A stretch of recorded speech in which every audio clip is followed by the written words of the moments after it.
T-Dog, J-Boy, and me, I'm Lugs. Our pride and joy is pumping our mugs. Be careful, kids, it could get rough. We're flipping our lids on sports and other stuff.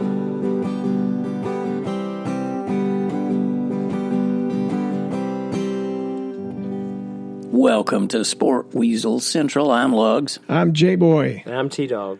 Yes, this is Sports and Other Stuff, your one-stop shop for holiday gift-giving ideas. College football, the CFP Final Four is finalized. From the Cheez-it to the famous Idaho potato to the Gasparilla. The college football bowls are set.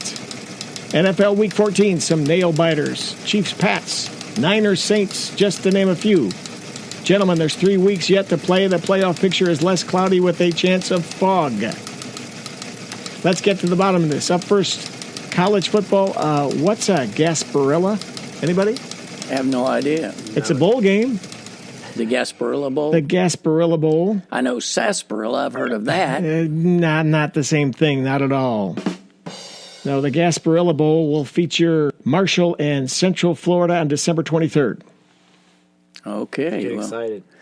Get excited. Time to get excited. Probably if we three went to that, we would be the only people in the stadium. Is there anybody there? That actually paid. Let's put it that way. So college football. Let's go. Here we are. Wow. I'm not surprised by, the way the game's unfolded and the way the last 2 weeks have unfolded. I'm not surprised. And I personally think that LSU and Ohio State will be in the final. But, you got to play it. So I think this is the best matchups of this particular iteration.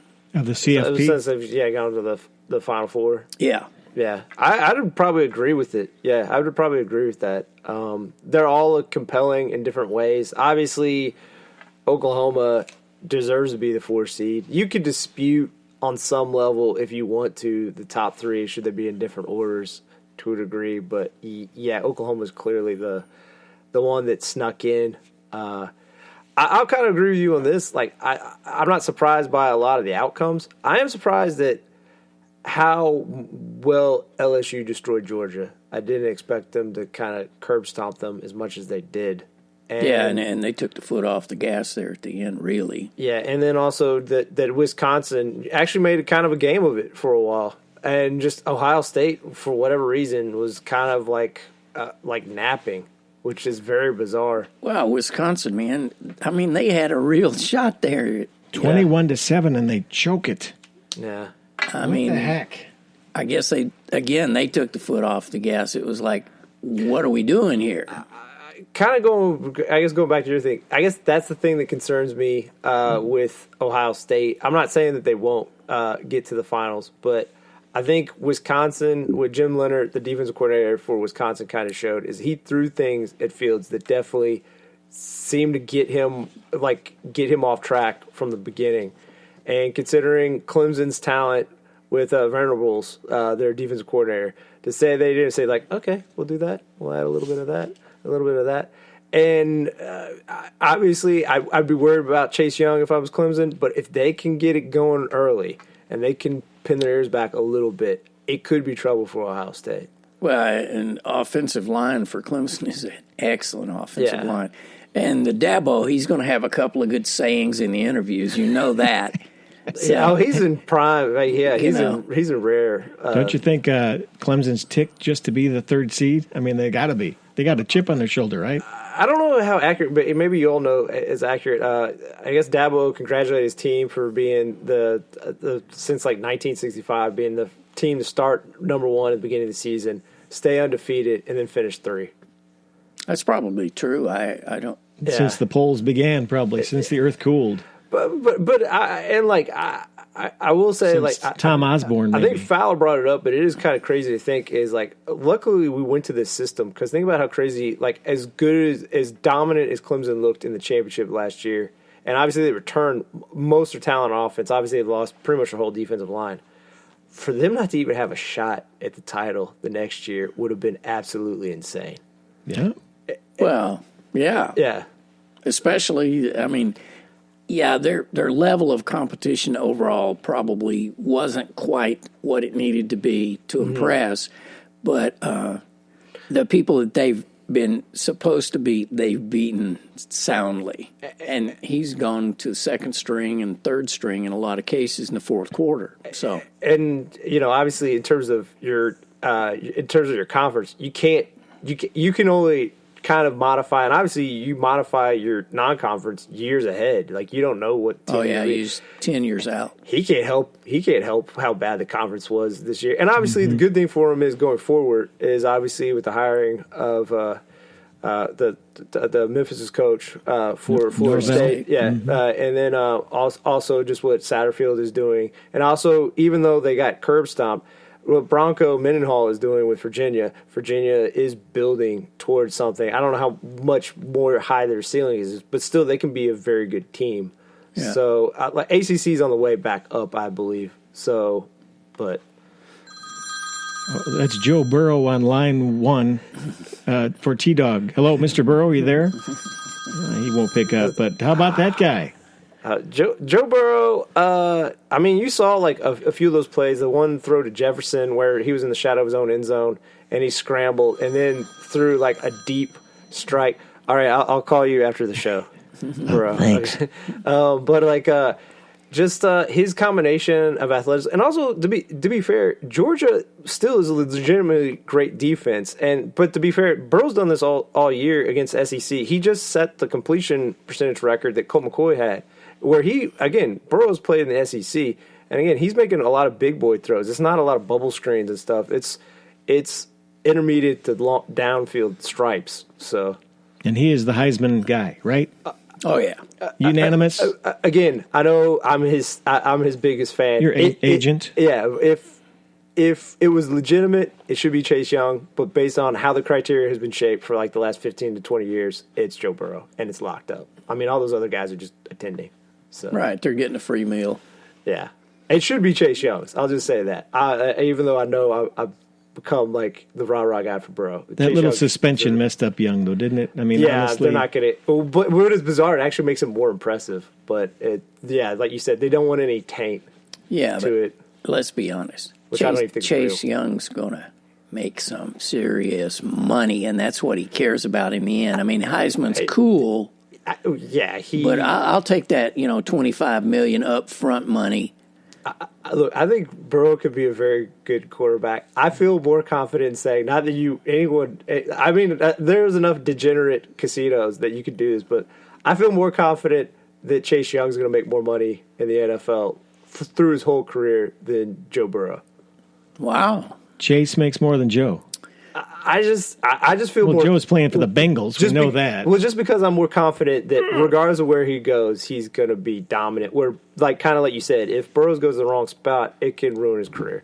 So yeah, it's all a matter of luck when it comes to that being placed at the right place, right time. Yeah.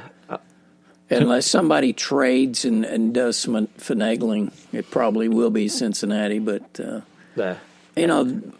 Cincinnati does have a core of decent players. They fought Cleveland hard. So I mean, it depends. I just worry about their head coach Zach Taylor. I feel like if I'm going to dog Freddie Kitchens, who should be fired at the end of the season just because of how undisciplined the team is, and also the whole Odell thing is very bizarre where he wants out.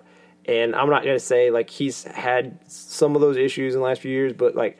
I think it still speaks to the coaching staff, like how, and also the training staff, I guess, was brought up. But like, you look at same thing with like AJ Green though. Like AJ Green, he says he wants to stay with, but like he had an injury that happened in the beginning of the season. I get maybe it would take him half a year. He practiced once in November and he's like re-aggravated, can't play. Right, so he's sitting it out. I'm not even blaming him. I get it. This is a mess. Why would you come back this year? Well, yeah, you would take a shot that could totally end your career over a season that's, dead in water to begin with. Yeah. So coaching changes. Norvell to Florida State. Lane Kiffin to Ole Miss. Ole Miss. Yeah. It's happening already. The bodies aren't even cold yet. What happens to Ron Rivera? I know we're jumping leagues. Yeah, Hey, we could do both. Ron Rivera will get another head coaching job. I don't know. In NFL. Yeah. Dallas Cowboys. Well, let's put it this way: he would be an upgrade. Like he would be a good fit too.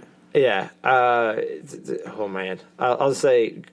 I know this goes back to last Thursday, but the way that and obviously he is playing better. Trubisky is, because like we've talked about before, like they're allowing him to run, and that opens up. The other thing that's frustrating, just as a quick sidebar, they paid Trey Burton all his money. Does nothing. They've spent a second round pick on Adam Shaheen. Does nothing. These random guys that have been on like their practice squad, or they just picked up, like these guys are making plays these last 2 weeks. They're tight ends, and it's like, well, what's that one big guy, Holtz? Is it Holtz? Yeah, TJ or JT or whatever. Yeah. It's just like what I love that one screen pass they did to him. Yeah.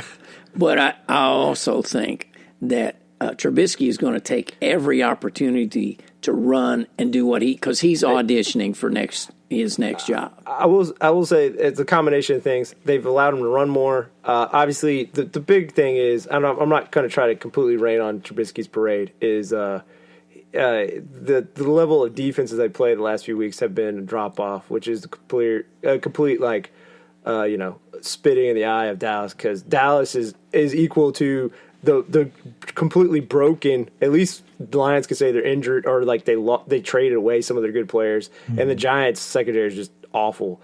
But like Dallas is in that category. But Anthony Miller has really emerged, and he kind of showed it last year, and he just finally kind of got healthy in the second half of the season. And it's funny, like how Kellen Moore was this hot name early on, and then Chris Richard, their defensive coordinator, he was a hot name.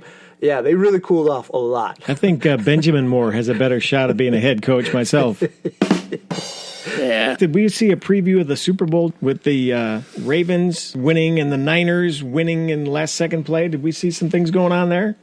Well, I think they're both at the top of their heap as far as AFC and NFC, for sure. I think last week's game where they played each other and this week's games kind of showed you, and Ravens have showed maybe more so, like Ravens can win a firefight. This week they win like a kind of slug it out kind of like game. And again, I know his numbers aren't overwhelming, but against the quality of defense that the Buffalo is, that Lamar just gutted out and made big plays. I love the shot put. I mean, was that the 8-pound shot, or was that the? It was wild. I mean, what he's doing is what he has to do to win. Yeah, and again, like our big question with San Francisco, I think all year is Garoppolo for real? And obviously, he had a really great game against Arizona, but everyone's lighting up Arizona against a legitimate defense on the road. He caught fire, and that's the huge thing. Is like. That was the only question mark, because we see every random running back they touch just turns to gold. So we're not worried about, they lost. Or Tevin Coleman's not playing well. It doesn't matter. There's Raheem Morrison.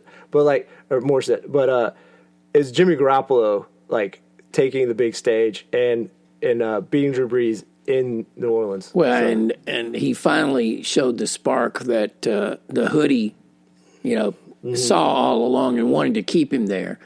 Now, to get to New England, I got to say, I was impressed with Tom running that one run. That's one run a season, so he's done. He's good. Look at me. What was that, 12 yards, 14, something like that? Yeah. But it was like his legs actually bent at the knees. I'd been wondering if, he wasn't just Frankensteining out. True dat.